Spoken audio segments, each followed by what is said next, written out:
नमस्कार, जय श्री कृष्ण। आज की इस वीडियो में हम सुनेंगे अधिक मास यानी पुरुषोत्तम मास में आने वाली पद्मिनी एकादशी की व्रत कथा। यह एकादशी बहुत ही विशेष मानी जाती है क्योंकि यह एकादशी 32 माह के बाद पुरुषोत्तम मास या अधिक मास में आती है और यह महीना भगवान विष्णु का सबसे प्रिय महीना है।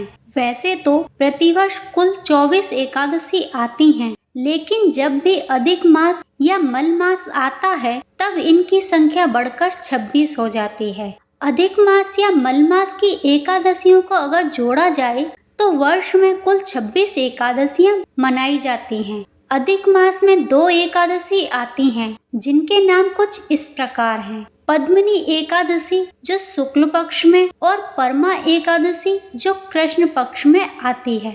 तो आइए अब सुनते हैं अधिक मास की व्रत कथा। एक समय की बात है, धर्मराज युधिष्ठिर और भगवान श्री कृष्ण के बीच संवाद चल रहा था। तब युधिष्ठिर ने भगवान श्री कृष्ण से पूछा, हे माधव, आपके श्री मुख से सभी एकादशी तिथियों का वर्णन एवं कथा सुनकर मैं धन्य हो गया हूँ। अतः अब आप मुझे अधिक मास के शुक्ल पक्ष में आने वाली एकादशी तिथि के बारे में बताइए। इसका क्या नाम है, उस व्रत की पूजन विधि क्या है, उसका वर्णन करने की कृपा करें। तब भगवान श्री कृष्ण ने युधिष्ठिर के प्रश्न का उत्तर देते हुए कहा, हे राजन, अधिक मास के शुक्ल पक्ष में जो एकादशी तिथि आती है उसे पद्मिनी या कमला एकादशी कहा जाता है। यह एकादशी अत्यंत कल्याणकारी और पवित्र एकादशी है। अतः हे राजन, अब मैं आपको इस एकादशी की व्रत कथा सुनाने जा रहा हूँ,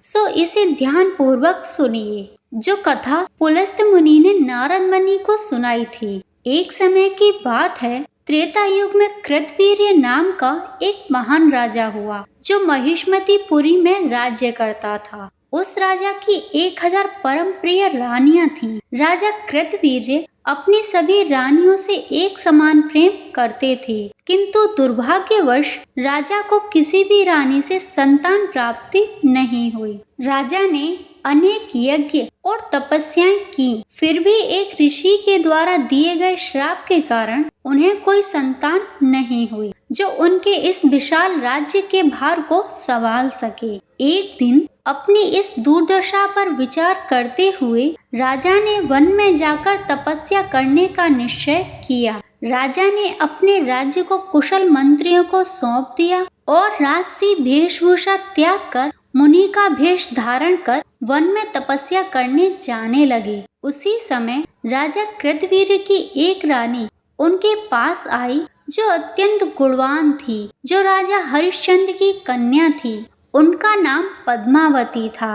अपने पति को वन में तपस्या करने जाता हुआ देख वह राजा से बोली, स्वामी, मैं पतिव्रता स्त्री हूँ, इसलिए अपने पति के पद चिन्हों का अनुसरण करना मेरा परम कर्तव्य है, तो मैं भी आपके साथ वन में चलूंगी। फिर रानी ने भी अपनी राजसी वस्त्रों और आभूषणों का त्याग कर राजा के साथ वन में चली गई। राजा गंधमादन पर्वत पर गए। वहां पर राजा ने 10,000 वर्षों तक भगवान श्री हरि विष्णु की घोर तपस्या और आराधना की, फिर भी उन्हें पुत्र रत्न की प्राप्ति नहीं हुई। जब रानी पद्मावती ने अपने पति को घोर तपस्या करते हुए देखा तो रानी इस समस्या से मुक्ति पाने का उपाय सोचने लगी। इसके बाद रानी पद्मावती सती अनुसुईया के पास गई और उनसे प्रार्थना कर बोली, हे माता, मेरे पति पिछले 10,000 वर्षों से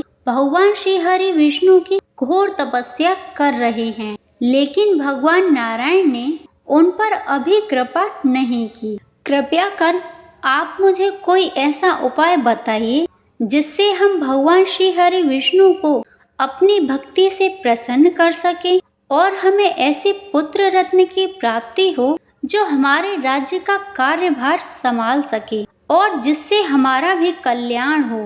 रानी पद्मावती की व्यथा सुन माता अनुसुईया ने रानी पद्मावती से कहा, हे परम सौभाग्यवती, 12 माह से अधिक महत्वपूर्ण और परम पुण्य फल को प्रदान करने वाला अधिक मास होता है जो कि 32 माह बाद आता है। अगर तुम उस माह की एकादशी का व्रत करोगी तो तुम्हारे सब कष्ट दूर हो जाएंगे। उसका पुण्य फल तुम्हें अवश्य प्राप्त होगा और तुम्हारी सभी मनोकामनाएं पूर्ण हो जाएंगी। परम सुख प्रदान करने वाली इस एकादशी का व्रत करने से भगवान विष्णु तुम पर अवश्य प्रसन्न होंगे और तुम्हें पुत्र रत्न प्रदान करेंगे। साथ ही माता अनुसुईया ने रानी पद्मावती को इस एकादशी का व्रत करने की विधि भी बताई। तब महातपस्विनी माँ सती अनुसुईया की परामर्श से रानी पद्मावती ने पुत्र रत्न की प्राप्ति की कामना करते हुए अधिक मास शुक्ल पक्ष में आने वाली एकादशी और परम पुण्य फल प्रदान करने वाली पद्मिनी एकादशी का व्रत किया। रानी पद्मावती ने एकादशी तिथि को निरा आहार और निर्जल रहकर व्रत किया और रात्रि में जागरण कर भगवान श्री हरि के पवित्र नाम का जप और कीर्तन कर एकादशी का व्रत संपन्न किया।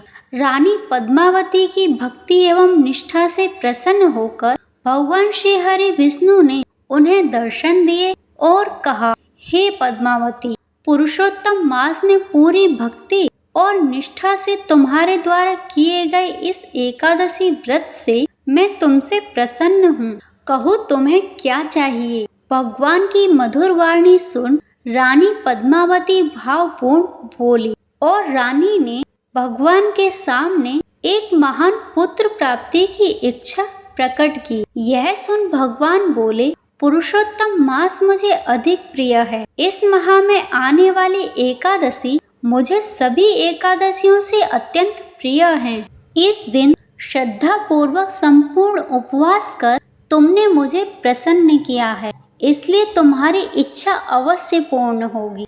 ऐसा कहकर भगवान विष्णु अंतर्ध्यान हो गए। फिर राजा अपनी पत्नी से अत्यंत प्रसन्न हुए। इसी व्रत के प्रभाव से रानी पद्मावती गर्भवती हुई और कुछ समय बाद रानी ने एक तेजस्वी पुत्र को जन्म दिया, जिसका नाम कृतवीर्य अर्जुन रखा गया, जो अत्यंत बलशाली था। उनके सामने तीनों लोकों में कोई अन्य बलवान नहीं था, अर्थात तीनों लोकों में प्रभु श्री हरि विष्णु के सिवा अन्य किसी पुरुष में उसके बल को परास्त करने का सामर्थ्य नहीं था। कथा का समापन करते हुए भगवान श्री कृष्ण ने कहा, राजन, पद्मिनी एकादशी का पालन करने से मनुष्य को भौतिक जगत में हर प्रकार की सुख की प्राप्ति होती है और मृत्यु के बाद उसे आध्यात्मिक जगत की प्राप्ति होती है। जो मनुष्य अधिक मास शुक्ल पक्ष में आने वाली एकादशी तिथि का पूर्ण श्रद्धा भाव और निष्ठा से व्रत करते हैं और जो इस पवित्र व्रत की संपूर्ण कथा को पढ़ते या श्रवण करते हैं, वे भी परम यश के भागी होकर विष्णु लोक को जाते हैं। इस एकादशी व्रत को आरंभ करते हुए 10वीं तिथि को व्रत का प्रारंभ करते हुए कांसे के पात्र में भोजन करें तथा नमक का सेवन ना करें। भूमि पर सोएं और ब्रह्मचर्य व्रत का पालन करें। एकादशी तिथि के दिन ब्रह्म मुहूर्त में जागकर शौच आदि से निवृत्त होकर दंत धावन कर जल के 12 कुल्ले करते हुए अपने आप को शुद्ध कर लें। उसके बाद सूर्य उदय होने से पूर्व उत्तम तीर्थ स्थल पर जाएं और स्नान करें। स्नान करते समय जल में गोबर, पवित्र तीर्थ स्थल की माटी, तिल, कुशा एवं आंवले के चूर्ण को मिश्रित करते हुए विधि पूर्वक स्नान करें। इस दिन श्वेत वस्त्र धारण करें और भगवान श्री हरि विष्णु के मंदिर में जाकर पूजा अर्चना कर भगवान का आशीर्वाद प्राप्त करें। जय श्री हरि विष्णु।